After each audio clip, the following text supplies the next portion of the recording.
Hi everyone, I'm Dana Shibley with Verifyle. Here are 10 tips in 10 minutes for Verifyle users. If you're not familiar at all with Verifyle, then we suggest that you first go to YouTube, type in Verifyle overview, and watch either the quick 8-minute overview video of Verifyle or the detailed 59-minute video.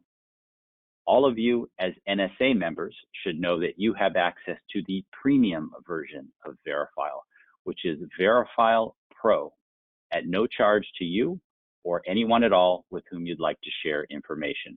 Tip number 1, raise your situational awareness by using timing indicators. Here you can see that I'm working inside of the tax planning workspace thread in the workspace called Client Christine Carson. I'm communicating with Sammy Spouse and Christine Carson. If I click on Sammy Spouse's name, I can see that Sammy has not yet viewed the content in this workspace thread. But if I click on Christine Carson's name, I can see that she last viewed this information on Tuesday, February 4th at 7:37 a.m. Similarly, I can go to the Documents column, highlight a particular document, click on the gear symbol, click on View History, and here I can see that Sammy Spouse has not yet viewed this particular document, 1099 div, but Christine Carson has looked at it 5 times. And if I click here, I can see the exact dates and times that Christine Carson has looked at this particular document, giving me a sense for perhaps her intensity of interest in this particular document, or at least an idea of how fresh this information is in her mind. Tip number 2, when to use private messages versus workspace threads. If I click on the Contacts tab, I can see my entire list of contacts inside of Verifyle. If I click on a particular contact, in this case, Christine Carson, I can see the private message area open up between me and Christine Carson.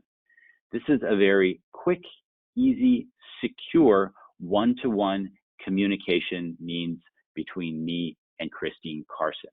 But the nice thing is that not only is this private messages area accessible from the Contacts tab, I can also click into Workspaces, click into this particular workspace, Client Christine Carson, and because Christine Carson is a participant in one or more of the workspace threads in this particular workspace, Client Christine Carson, see, I can see she's a participant in the workspace thread Tax Planning. Because of that, her name automatically appears in the Guests area for this particular workspace. So if I click on Christine Carson here, there again is the private message between me and Christine that I began with her from the Contacts area. Okay, very convenient. However, the reason that I came into this workspace and started working with workspace threads in the first place here was so that I could communicate with multiple people at the same time and have the ability to remove some of those people if I would like to. I also wanted the ability to remove documents if I wanted to, and I wanted the ability to have multiple topics which take the form of workspace threads inside of the workspace. These are all reasons for me to work in workspace threads inside of a workspace. Tip number 3, shifting topics. This particular workspace thread is called estate planning. But let's say that over time, the topic begins to shift after dozens or even hundreds of messages back and forth between me and these people. Let's say it becomes much more about succession planning. No problem. I just click on Rename Thread, and I'm going to rename the workspace thread from estate planning to succession planning. As easy as that. Tip number 4, session management. If I go to my name at the top right-hand corner and then click on Account Settings and scroll down in the Account Settings area, I can find Session Management. If I click here, I have the ability by using this slider here to indicate to Verifyle the amount of time after which, if I have been inactive in my Verifyle system, that Verifyle should automatically sign me out. This is a very important security feature, especially for those of you who might forget to sign out from time to time. Tip number 5, I want to optimize my home screen by using ordering.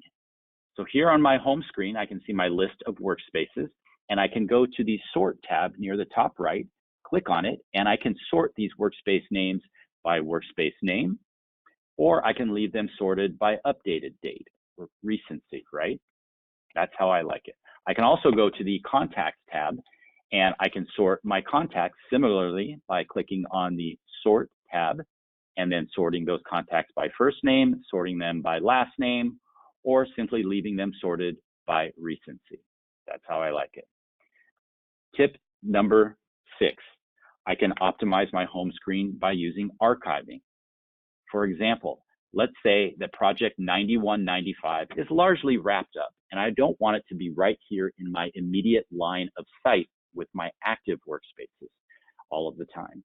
So I'm simply going to click on the gear symbol next to project 9195 and click Archive Workspace. That removes that workspace from the active colored workspace area down here to Archive.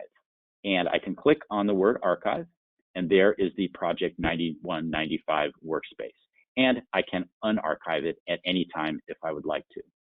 All right, tip number 7, storage by way of workspace thread. I can click on any workspace like client Christine Carson here. And let's say that inside of this workspace, I'd like to have an area where I put reference materials just for my own access.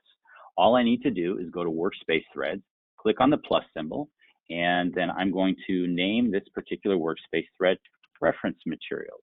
I click OK. And here we are. We can see that there's a Reference Materials workspace thread and no guests have access yet. It's just going to be for my reference. So I click on the paperclip symbol, and I'm going to add a couple of documents in here. Let's say that I add in budget forecast and cash flow report. And then I go ahead and I click send. And now these two documents are encrypted in Verifyle just for my access. Nobody else has access to this information. So in effect, these two documents are in encrypted storage, archived inside of Verifyle, if you will. The other way I can store information inside of Verifyle is by creating an entirely new workspace. For example, I can click on the plus symbol here, and I'm going to create a new workspace that I call Family Medical Records. There we go. There's the new workspace. I can click on it. And the guests that I would add in here would probably be the names of my family members, right?